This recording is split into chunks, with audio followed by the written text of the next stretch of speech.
الحمد لله نحمده ونستعينه ونستغفره ونؤمن به ونتوكل عليه ونعوذ بالله من شرور أنفسنا ومن سيئات أعمالنا من يهده الله فلا مضل له ومن يضلله فلا هادي له ونشهد أن لا إله إلا الله وحده لا شريك له ونشهد أن سيدنا ومولانا محمدا عبده ورسوله أما بعد فأعوذ بالله من الشيطان الرجيم بسم الله الرحمن الرحيم فإن آمنوا بمثل ما آمنتم به فقد اهتدوا وإن تولوا فإنما هم في شقاق فسيكفيكهم الله وهو السميع العليم وقال تعالى في مقام آخر والسابقون الأولون من المهاجرين والأنصار والذين اتبعوهم بإحسان رضي الله عنهم ورضوا عنه وقال تعالى في مقام آخر أولئك حزب الله ألا إن حزب الله هم المفلحون وقال النبي صلى الله عليه وسلم خير الناس قرني ثم الذين يلونهم ثم الذين يلونهم وقال النبي صلى الله عليه وسلم طوبى لمن رآني ولمن رأى من رآني وقال النبي صلى الله عليه وسلم عليكم بسنتي وسنة الخلفاء الراشدين المهديين صدق الله العظيم وصدق رسوله النبي الكريم ونحن على ذلك لمن الشاهدين والشاكرين والحمد لله رب العالمين. اللهم صل على سيدنا محمد وعلى آل سيدنا محمد وبارك وسلم. اللهم صل على سيدنا محمد وعلى آل سيدنا محمد وبارك وسلم.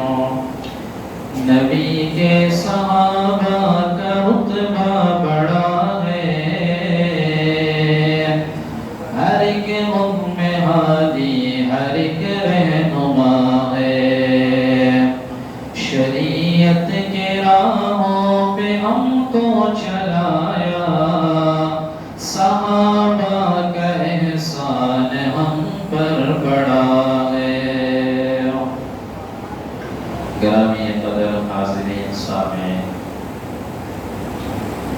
آج 10 اکتوبر بروز ہفتہ بعد نماز عشاء جامع مسجد اہل بیت کے اندر عظمت صحابہ کانفرنس کا انعقاد ہوا.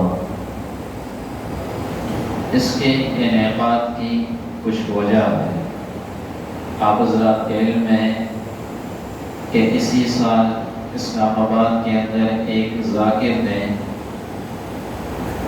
بڑے مجمع کے اندر حضرت صدیق اکبر رضی اللہ تعالیٰ عنہ کی شان میں گستاخی کی اور پھر اس کے بعد آپ کے شہر کراچی کے اندر 10 محرم والے دن بڑے مجمع کے اندر حضرت سیدنا معاویہ اور حضرت سیدنا ابو سفیان رضی اللہ عنہما ان حضرات پر تبرہ بازی اور ان کی گستاخی کی گئی۔ اس کے بعد کیا ہوا؟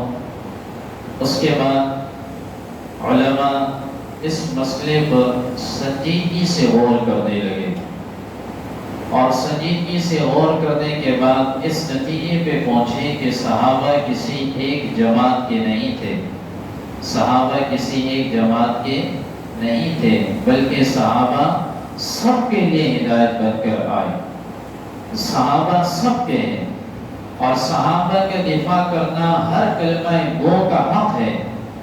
چنانچہ اس حوالے سے پھر علماء متحرک ہوئے، جس کے اندر بڑے افسوس کے ساتھ مجھے یہ کہنا پڑ رہا ہے کہ اس وقت ہم جب یہاں موجود ہیں تو اسی دوران آپ کے جلسے کے شروع ہونے سے پہلے ان علماء کو جمع کرنے والی ہستی، ان علماء کو متحد کرنے والی ہستی، ان سارے مسالک کو متحد کرنے والی شخصیت فخر المحدثین حضرت مولانا ڈاکٹر محمد عادل خان صاحب رحمہ اللہ تھے، جو اب سے چند گھنٹے پہلے شہید کر دیے گئے۔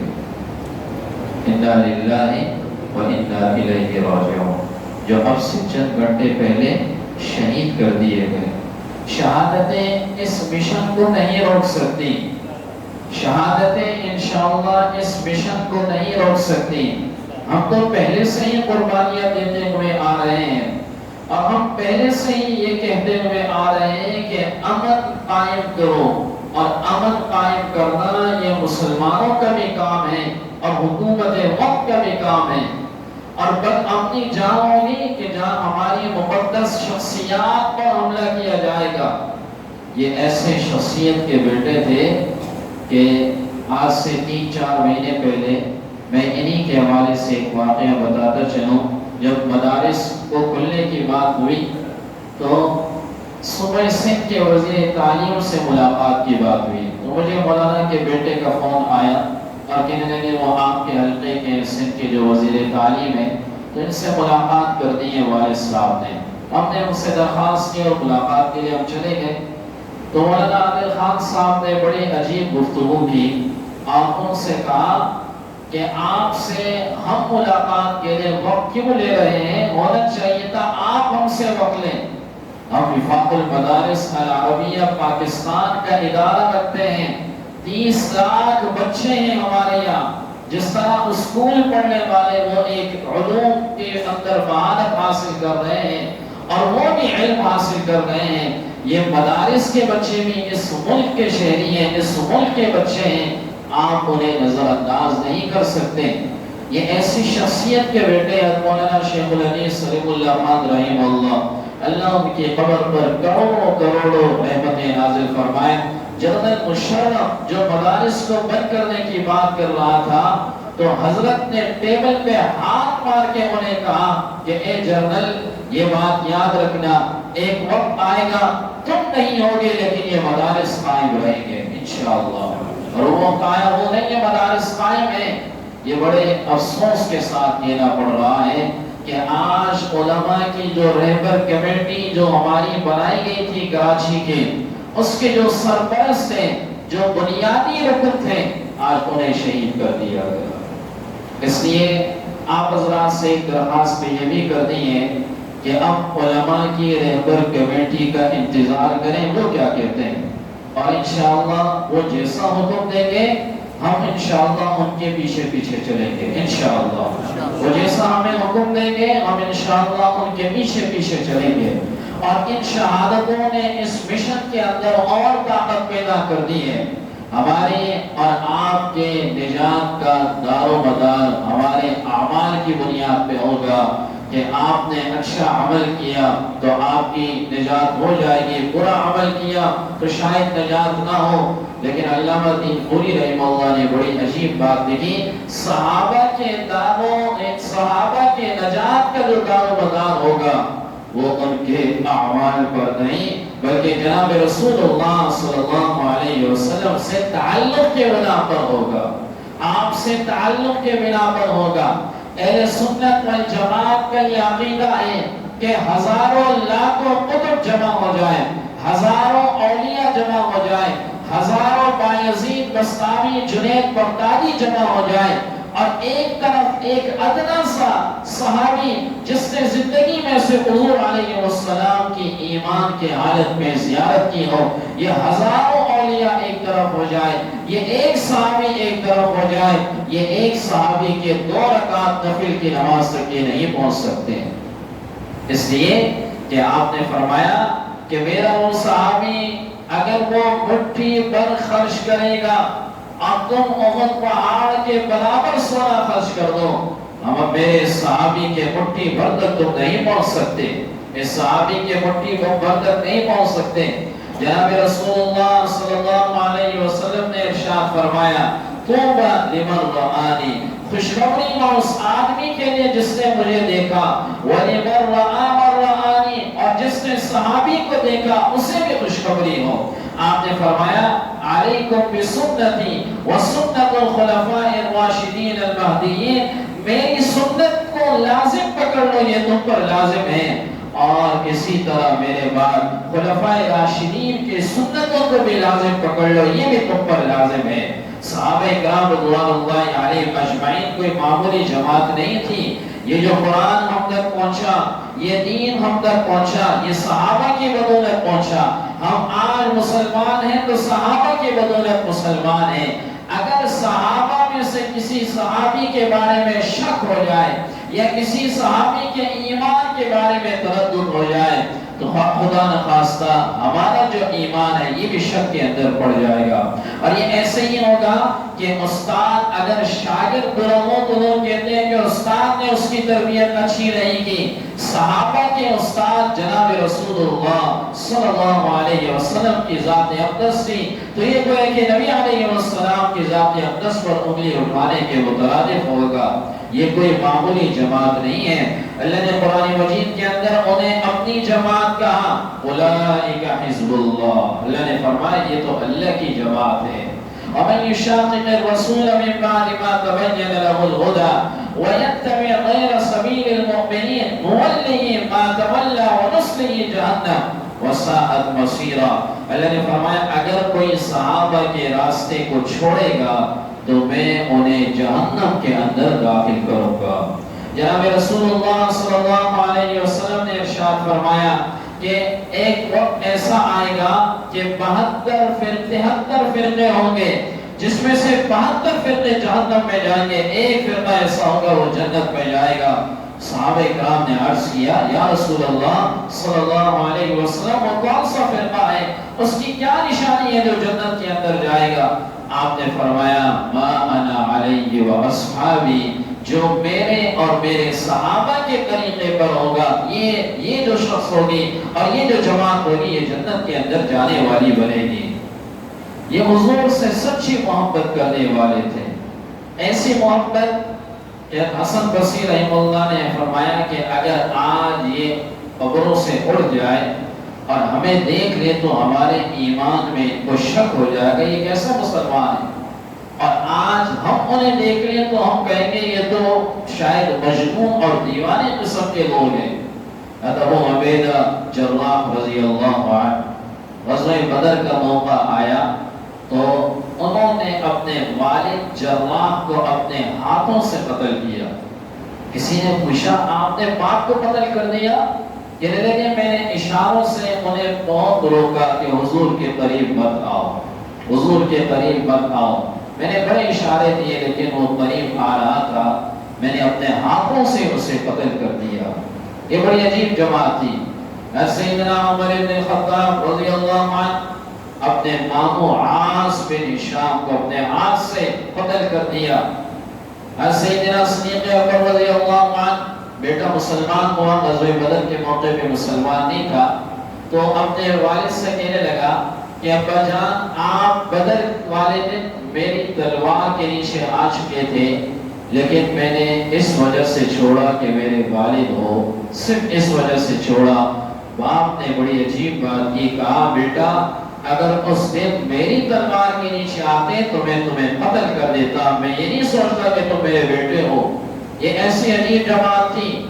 آپ میں سے ہر شخص کی تمنا ہے کہ وہ مدینہ منورہ میں جائیں اور وہیں اس کا انتقال ہو، جنت البقیع اس کا مدفن بنے۔ ہر مسلمان کی تمنا ہے اور ہونی بھی چاہیے حضور سے سچی محبت۔ آپ نے فرمایا جو جنت البقیع میں دفن ہوگا میں محمد صلی اللہ علیہ وسلم خود اس کی شفاعت کروں گا۔ اللہ ہمیں وہاں کی مٹی نصیب فرمائے۔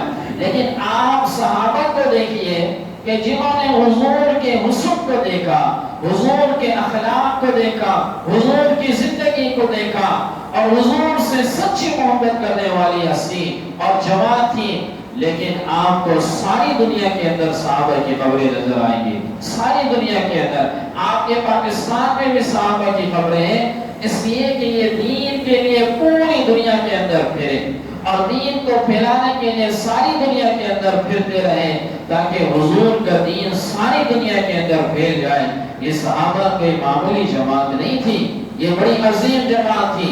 ابو زرعہ رحمہ اللہ جنہیں حافظ الحدیث کہا جاتا ہے، انہوں نے لکھا اگر کوئی شخص صحابہ کی تنقیص کرتا ہے اس شخص کا اسلام سے کوئی تعلق نہیں، اس لیے کہ اللہ نے سارے صحابہ کے بارے میں کہہ دیا وَكُلًّا وَعَدَ اللَّهُ الْحُسْنَى، میں نے ان سب کے لیے جنت اور اعلیٰ مقام لکھ دیا ہے۔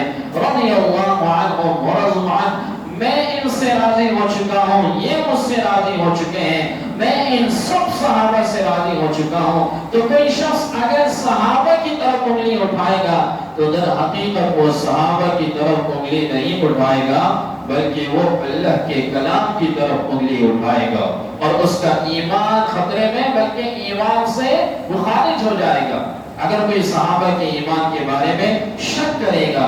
اس لیے اہل سنت والجماعت کا عقیدہ ہے الصحابہ کلهم عدول، صحابہ سارے کے سارے عادل ہیں، سارے کے سارے صحابہ معیار حق ہیں، سارے کے سارے صحابہ عادل ہیں۔ آج جو میں اور آپ نے کلمہ پڑھا اس کے پیچھے ان حضرات کی محنت ہے، ان حضرات کی محنت ہے، ان حضرات نے محنت کی۔ آپ کہتے ہیں نا کہ تبلیغی جماعت میں جو مولانا الیاس صاحب رحمہ اللہ نے جو جماعت تیار کی میوات کے رہنے والے لوگوں کی، تو آج بھی میوات کے لوگوں کو جماعت میں اہمیت دی جاتی ہے۔ یہ میوات کے لوگ ہیں، اس لیے کہ حضرت کے ساتھ شروع کے لوگ تھے اور انہیں جماعت کے اندر ان کا مقام ہے اور ان کے لوگوں کا احترام ہے، باوجود یہ کہ غریب تھے لیکن ان کا احترام ہے اس لیے کہ اس کام کو اٹھانے والے کون تھے؟ یہ میوات کے رہنے والے لوگ تھے۔ اسی طرح صحابہ کرام کا مقام ہے، صحابہ کرام کا مقام ہے کہ حضور کے بعد دین کو ہر بہر جو پہنچایا وہ صحابہ کرام رضوان اللہ علیہم اجمعین نے ہم تک پہنچایا۔ یہ بڑی عجیب جماعت تھی، حضور سے ایسی محبت کرنے والی۔ میں اور آپ اپنے داڑھی کے اندر سفید بالوں کو نہیں گن سکتے کہ کتنے سفید بال تھے، لیکن صحابہ بعض حدیثیں ایسی آتی ہے، وہ راوی روایت کرتا ہے کہ یہ بات حضور نے اس وقت کہی جب حضور کے داڑھی مبارک کے اندر 11 بال سفید تھے، جب حضور کے داڑھی مبارک کے اندر 40 کے قریب بال سفید تھے۔ اتنا آپ علیہ السلام کو غور سے دیکھا کرتے تھے، اتنی محبت تھی کہ آپ کے داڑھی کے سفید بالوں کو بھی وہ گنا کرتے تھے۔ یہ اللہ کے نبی صلی اللہ علیہ وسلم کے سچے جانثار تھے، یہ آپ سے سچی محبت کرنے والے تھے۔ اللہ ہمیں ایسی محبتیں، سچی محبتیں نصیب فرمائے اور صحابہ کرام کا سچا عاشق بنائے۔ در حقیقت بات یہ ہے کہ آج ہم گھروں کے اندر اپنی اولادوں کے نام بھی بسا اوقات دنیا کے ہیرو اور دنیا کے کرکٹروں کے نام پہ رکھ دیتے ہیں، اور بسا اوقات آج کے مسلمان کو بھی نہیں پتہ ہوتا خلفائے راشدین کون ہیں، کتنے ہیں، انہیں نام نہیں پتہ ہوتا۔ اور اگر آپ ان سے کسی ہیرو کے بارے میں پوچھیں پوری ہسٹری آپ کو بتا دے گا، کون ہے، کہاں پیدا ہوا، اس کی آمدنی کتنی ہے، ساری بتا دے گا۔ لیکن صحابہ کرام ہمارے اصل ہیرو ہیں، ان کے بارے میں ہمیں نہیں پتا۔ اس کی بنیادی وجہ آپ ہیں۔ آپ اپنے گھر میں اپنی اولادوں کی تربیت ایسی کریں، اولادوں کے نام رکھیں، ابو بکر، عمر، عثمان، علی، معاویہ، اولادوں کے نام صحابہ کے نام پہ رکھیں اور اولادوں کو رسول اللہ صلی اللہ علیہ وسلم کی زندگی اور خصوصاً صحابہ کی زندگی کے بارے میں انہیں بتائیں۔ ہماری تاریخ کوئی خالی تاریخ نہیں، ہماری تاریخ بھری ہوئی ہے اور ایسی تاریخ ہے کہ اگر آج ہم اپنی اولادوں کو دکھائیں اور بتائیں تو آج کا ہر مسلمان اس کے دل میں عشق جاگ اٹھے گا اور اس کے دل میں محبت جاگ اٹھیں گے صحابہ کرام رضوان اللہ علیہم اجمعین کی. تو اس بات کی بھی ضرورت ہے کہ ہم اپنی اولادوں کو صحابہ کی عظمت بتائیں اور ایسی جگہوں پہ اپنی اولادوں کو بھیجیں، ایسے اداروں میں بھیجیں جہاں صحابہ کی محبت، صحابہ کی عظمت بتائی جاتی ہو، جہاں ان کا عقیدہ خراب نہ کیا جاتا ہو، ان کا عقیدہ درست کیا جاتا ہو. ایسی جگہوں میں اور آپ کو چاہیے کہ اپنی اولادوں کو بھیجیں. اس بات کی بھی ہم پابندی کریں اور خود بھی ہمیں چاہیے کہ روزانہ کچھ وقت نکال کر، جیسا کہ ہم فضائل اعمال ہے ایک کتاب ہے اس کی تعلیم ہوتی ہے، آپ اسی طرح فضائل اعمال کے اندر فضائل صحابہ ہے ایک کتاب، فضائل صحابہ آپ اسے پڑھیے، اپنے گھر میں رکھیے اور اپنے گھر میں اس کی 5 منٹ 10 منٹ تعلیم کیجیے، صحابہ کی محبت آئے گی. شیخ الحدیث رحمہ اللہ نے لکھی بڑی خوبصورت کتاب ہے صحابہ کرام رضوان اللہ علیہم اجمعین کے کارنامے کہ صحابہ نے کیسے حکومتیں قائم کی. بڑے عجیب عجیب واقعات ہیں. آپ حضرات کا ایمان تازہ ہوگا. ابھی زیادہ وقت نہیں لوں گا اس لیے کہ ایسا سانحہ پیش آیا ہے جس نے ہم سب کے دلوں کو غمگین کر دیا ہے. اور حقیقت بات یہ ہے اللہ ایسے بدبختوں کو عبرتناک انجام سے دوچار کرے اور اللہ ایسے بدبختوں کو سرعام اللہ رب العزت انہیں سزا دے اور ہمارے ملک کے امن کو تباہ کرنے والے جو لوگ ہیں اللہ انہیں بھی عبرت کا نشان بنائے. دعا بھی کریں خصوصی طور پر اور اپنے ملک کے امن کے لیے بھی خصوصی طور پر دعا کریں، اس لیے کہ چند سالوں تک یہ معاملہ تھا، پھر اس کے بعد الحمدللہ یہ امن قائم ہوا، لیکن اب دوبارہ بدامنی کے اشارات نظر آ رہے ہیں. اللہ عافیت والے معاملات فرمائے.